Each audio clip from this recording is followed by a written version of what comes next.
Hello friends, it's Lisa and I'm back today with my first video from my house. Woo! So I am living here now. It's very exciting. Today we're talking about mixing metallics. We're also using the Crafter's Companion subscription box, and this is number 6. So as you can see, it's aqua marker based, so it's supposed to be a lot of watercolor types of things that you can do, which is awesome. And I have a really great video on aqua markers. It's one of my first videos, so I'll try and put a little link card thing at the top, but I'll also link it at the very end. So if you want to watch this video and then check that out, you can. But the aqua markers are super fun and I really like them. It's just when I did most of this video, I wasn't feeling it. So, the first card I used the aqua markers, the rest of the cards I don't. But here I'm just showing you the 4 stamp sets. So, they have some really fun stamp sets in here. I like how they include quite a bit in these boxes. And they were very fun. My favorite was the big butterfly stamp, but this stamp set was really fun as well. And you'll see one of my favorite cards that I did was using that stamp set. A layering stamp set, I guess you could call it. I didn't use much of this one, but it's very cute. So, it also came with 3 packs of, I believe, 6 cards. So, the 5.5 by 5.5 square, the regular A2, and the 5x7. Here are some die cut sentiments on watercolor cardstock. There's only one sheet of that, so those words that you saw, there was only one of those. And then there's this large pack of watercolor paper, which is really nice. And then they have the colored cardstock, which matches very well those colors of aqua markers. And since they gave 3 primary colors in the markers, you can make all these secondary colors really easy. So, the 3 markers are down there, and I'll show you those in just a minute. And like I said, they're primary. I'm double checking to make sure I didn't miss anything because I've done that before on that quilling box, and I missed the quilling tool for the first little bit. But pulling these open, and you'll see that the blue and the yellow are very primary, and they included a magenta rather than a strict red, which magenta just makes brighter colors than a true red. The true red is going to be your primary color, but the magenta is what's going to give you better colors. So, and you'll see that in printing. If you look at your printer, it'll say magenta. Now, moving on to the first card. I only have a little bit of the video for this. Somebody called me and I didn't realize it, so the video stopped and I just missed it. The card didn't turn out super amazing, so don't feel like you missed anything. Right there, I was trying a technique where you color on the stamp and then stamp it with the aqua markers. It works really well on more detailed stamps, but I think just because it was a brand new stamp and it was a wide open stamp, it just didn't work out very well. So I changed gears and did the smushing technique where you color the marker on the glass surface, spray it, and then pick it up. Next, I'm going to use the Gina K amalgam ink to stamp this down with my We Are Memory Press stamp positioner. And the amalgam ink is good because you can use it with your alcohol markers, or what I'm going to do with the actual aqua markers, because they're water-based, and so that's the really cool thing about the amalgam ink. Now I'm just mixing the 2 colors that I used on the background together. You're not going to want to do the smushing technique with all 3 of the colors because you'll get brown. But I cut it out, stamped some of the other stamps on the background, used one of the die cuts, and created a simple card. Now we're going to get into what this video is really about. Mixing metallics. So we're going to be using a lot of the Crafter's Companion metallic markers, ink pads, just a lot of their new metallic stuff that they've come out with. So here you can see I've colored the marker, the Spectrum Noir metallic marker down, which I have tons of videos on the metallic markers. If you've seen my channel before, you'll know I'm a fan of these. They're super fun. My niece, who I lived with for a while, but now she lives 5 minutes away. She loves these markers too. We have so much fun using them. And there's a lot of different techniques you can do with them. You can see what a vibrant color that is. It doesn't stamp quite as vibrant. Just the nature of the marker. But you'll see what I do to kind of combat that or get some of the color back. But even just the very light color is nice. Now I've sped this up and I'm not going to show you everything. This was kind of a long process, but it turned out so pretty and it was a very calming, very tranquil card to make. So I'm just stamping down a bunch and then I'm going to move on to the next flower where I'm going to use blue.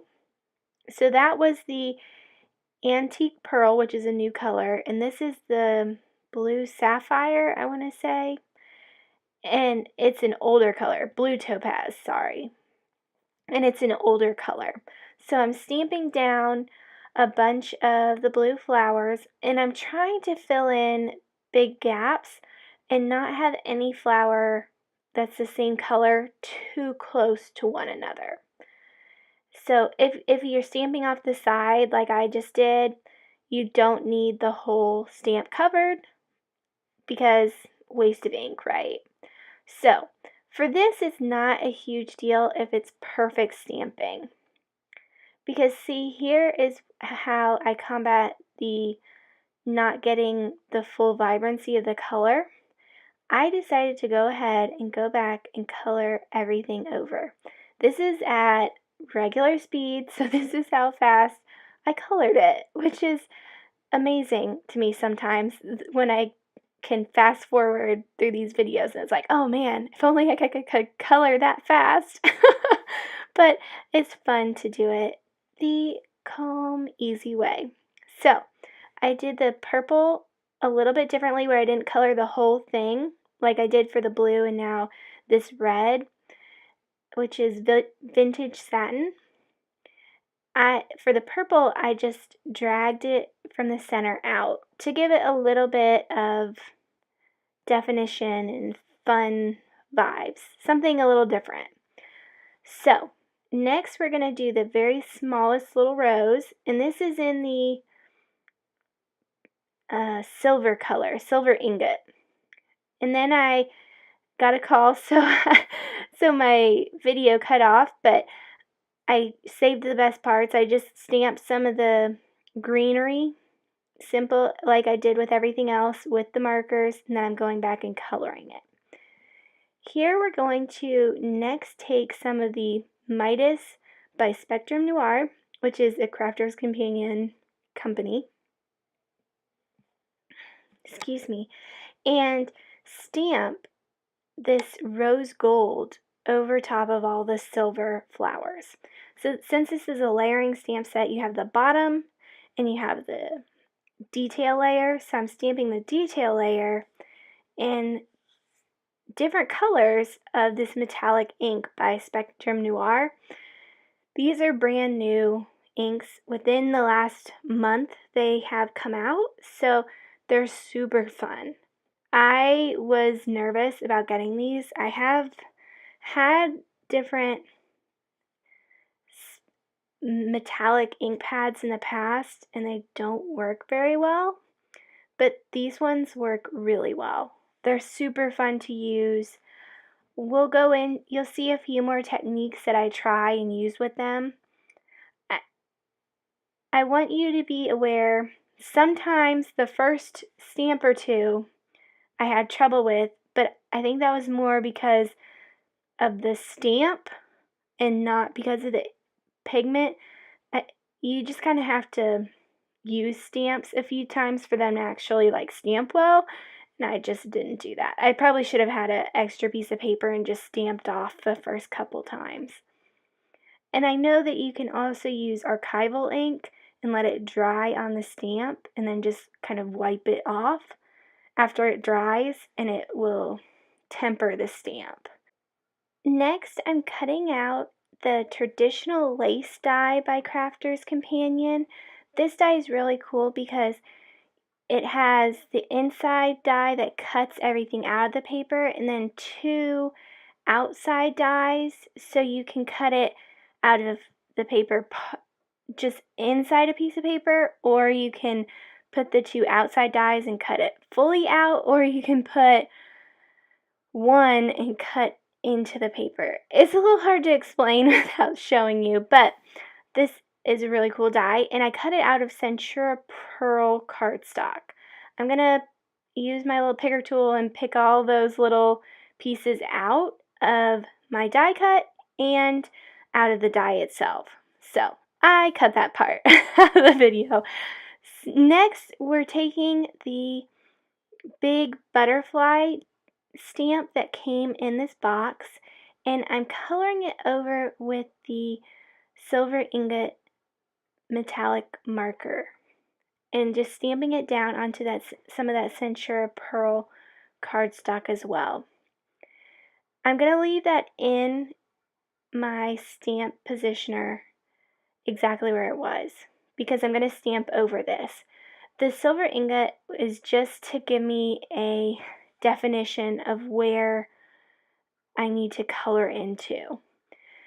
So that's what I'm doing here, is I'm just coloring over it. It doesn't matter that I'm covering the lines, I just need to know where the lines are, especially on the outside.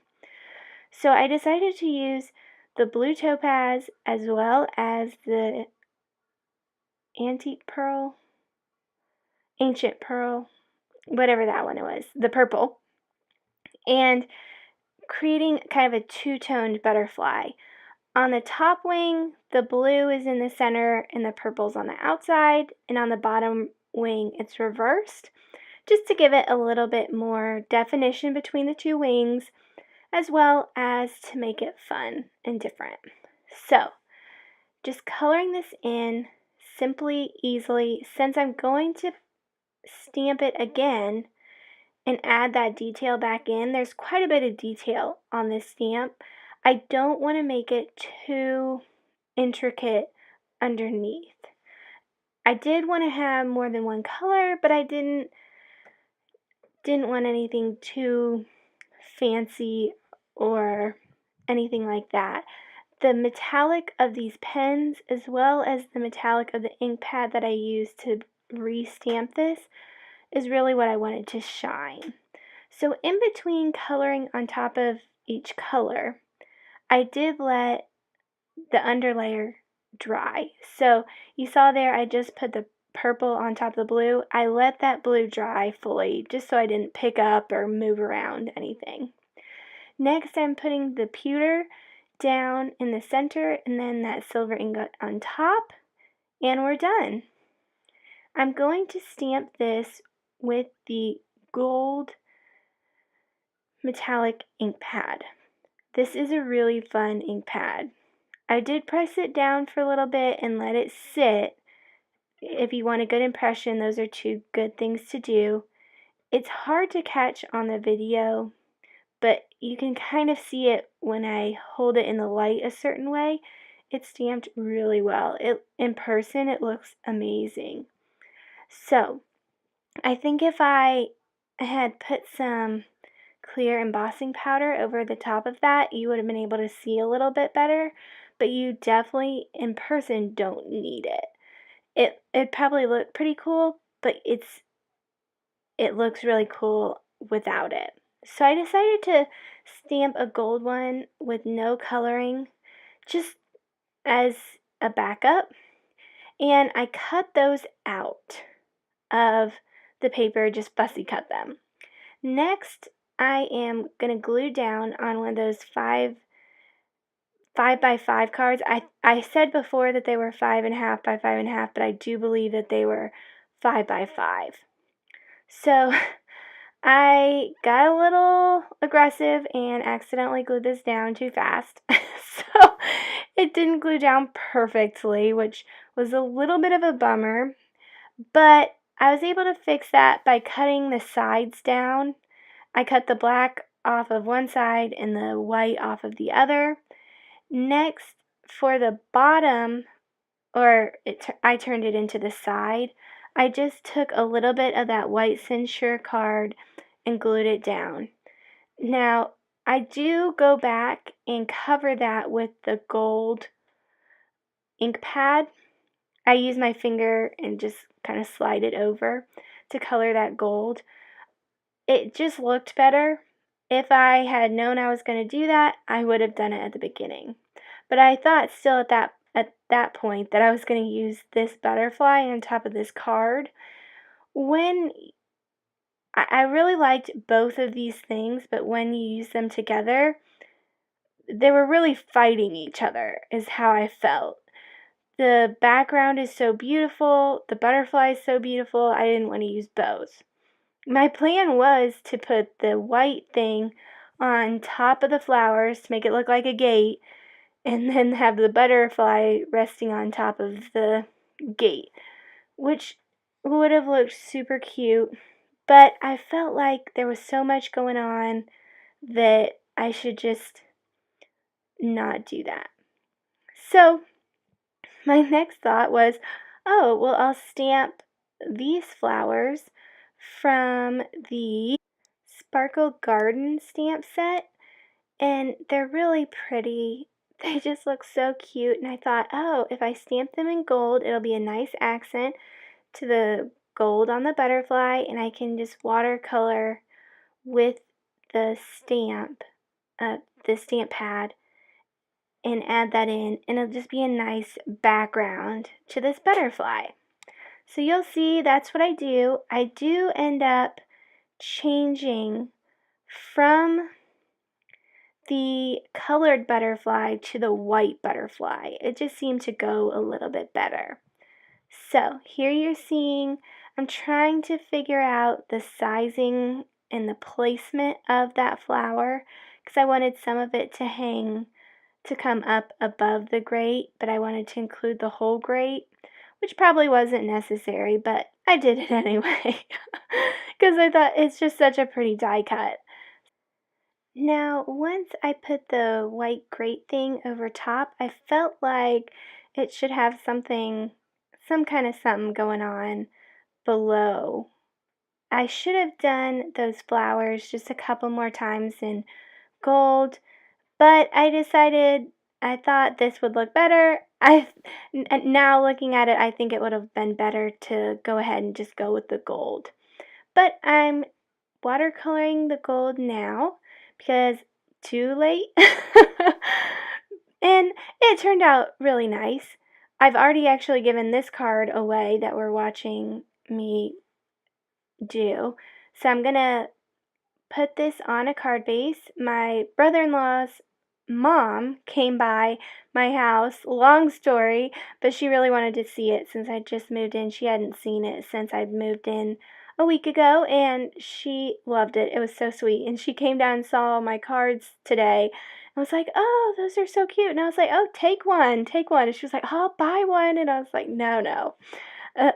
They sit in my house for a long time before I ever actually send them out. So I'd rather them go with her and have somebody else enjoy them. My niece felt no compunction about just grabbing the very first one we saw with the aqua markers. She just grabbed it off the table and said, this is mine.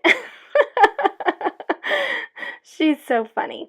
Anyway, I stamped that small silhouette butterfly down, and I'm not sure if it was because it was a new stamp or these metallic stamps just don't do as well, but on a full surface stamp, but it didn't stamp very well, so I just filled in the stamp the edges were fine. I just filled in the stamp with some of the ink. Next, I stamped down this thank you with that same color and onto black cardstock, and I'm just going to glue it to the white butterfly. Now you'll also see I stamped that same thank you in on the white Centura Pearl card with the black marker, and that's what I use for the flower garden card.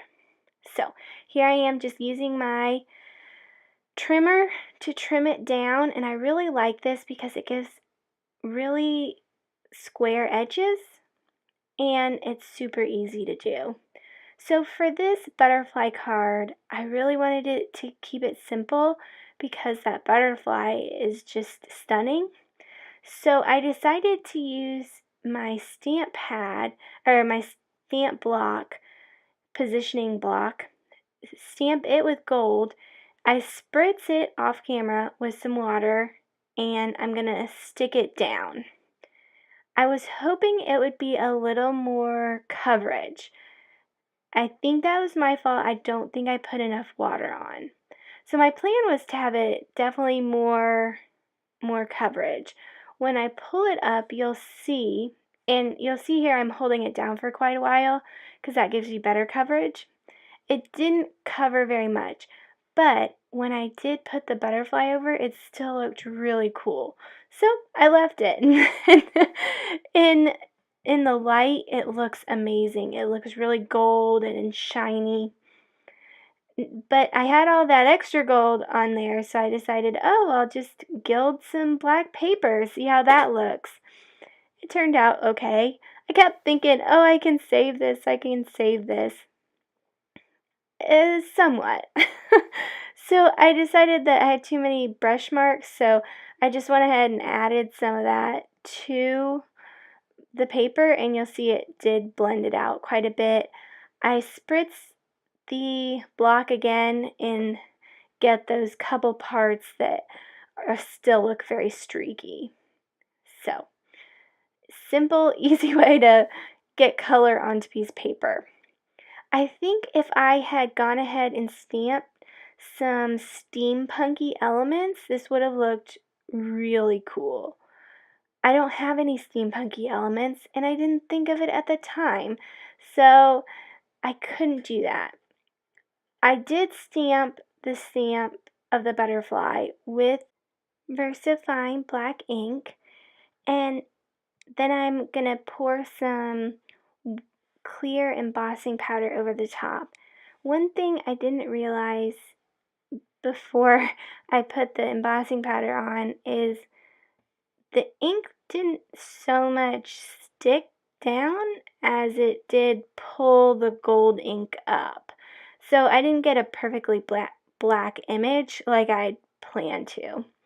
Next, I'm stamping with that same Versamark black, jet black ink, this stamp, You Make My Heart Flutter. It was so cute, such a cute sentiment. I don't know who I'll give this to, but it is a very cute sentiment. Sometimes sentiments like this are hard. Even though they're so cute, it's kind of a give to someone your like significant other kind of stamp. I think I'll probably give this to like my mom, or if before my grandmother died, I would have given it to her. It's just kind of hard. You have to be really close with someone to be able to say that to them. Definitely not something I would give the people I work with. So, but it really completed this super adorable card. I think it would be really cute to put the butterfly on some foam and give it some dimension. I didn't do that. I ended up just gluing it down with my Xyron adhesive runner and calling it good. I think it also would look cute if you added some little pearls or embellishment kind of beads. But I didn't. With the metallic, so much metallic, and the Centura Pearl card definitely was very blingy without actually having any bling on, but you could definitely add some and give it a little bit more pop, a little bit more flair. So that card is done, and I have to say that is my favorite card. You can kind of see in the light as I moved it how metallic and awesome it is. Next, I took this stamp that I had done and started coloring it in with some of the metallic ink pads. You'll see they do watercolor very well. It might not look super amazing on this card, but I just kept thinking, oh, I can save this, I can save this. And in the end, it's a pretty cute card. It's not my all-time favorite card, but it's not my all-time, this is terrible, what did I do with my life kind of card. So, I did use the blush, the platinum, which I haven't really used much, but is an amazing color, and the silver. Next, I'm taking some of that pewter marker and I'm watercoloring it with it just around the edges. Since the black lines didn't show up as much as I wanted them to, I decided to add this to break the background from the butterfly. It definitely looks more like a moth, kind of, with the coloring, but it looks cute, and I went ahead and did the Especially For You. I watercolored a little bit more gold right over that Especially For You and wiped up off of the embossing when it was still wet so I could get some really clear embossing. Next, I'm taking the little piece left over from all that stamping I did earlier and decided to make a card with it. I first went ahead and put some tape on the edges, first to hold down the card while I do the next step, and two to give me some, so I'm going to put the piece of paper in the middle, and I wanted 2 bars on the edge, and I wanted them evenly spaced, so this was the best way. I lined the first piece of tape on the very edges, and you'll see that I put a second piece of tape just to hold the card down a little bit better. But next I'm taking this B32 Copic marker and airbrushing it. So the airbrush is new to me, so don't judge me too hard if I'm not super great at it. As I get better, I will definitely have more information on this for you. But I thought it would just be so, it matched the blue on the background pretty well, or on the piece of cardstock that I'd already stamped. So I decided to use that. It turned out really cool. I think this would have been awesome if I'd done this on the back of the card. Oh, I'm using some silver glitter dust on top of it. But if I'd done that same blue airbrushed and then put the white grate thing die cut I talked about earlier with the super fancy butterfly, actually would have been a really quick card to do, as well as super stunning. But by the time I thought of it, I was almost done, and so I said, I'm good for today. It's definitely a card I plan to come back and make, though. So, just going to stick everything down here. I added a hello sticker to this one, and this is the other card that my brother-in-law's mother, I'm not sure if there is a name for that, a special title. She's super awesome. My sister got really lucky and married into an awesome, awesome family. So, she took this one, and I hope that she gets to send it to somebody who will really appreciate it. It was funny, I had the cards halfway into the envelope where I had the back side of the card into the envelope when she saw them, and she was like, this is weird.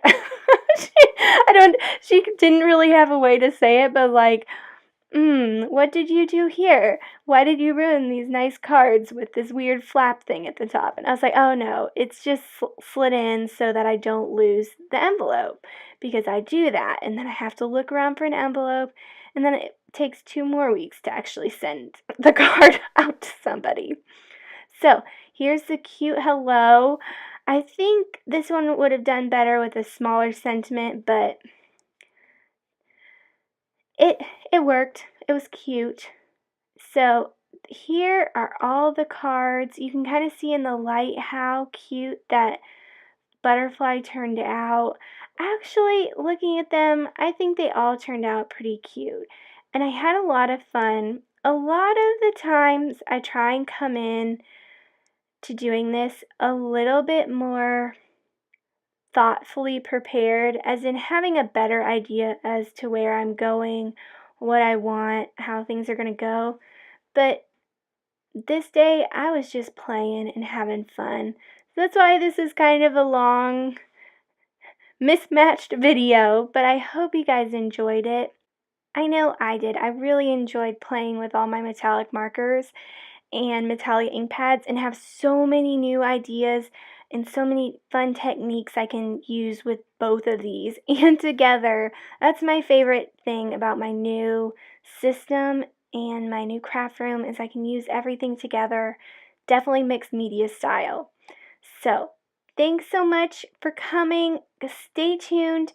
Hit subscribe. Here's some other videos you may be interested in. And have a wonderful day. I'll see you later this week. Bye, guys.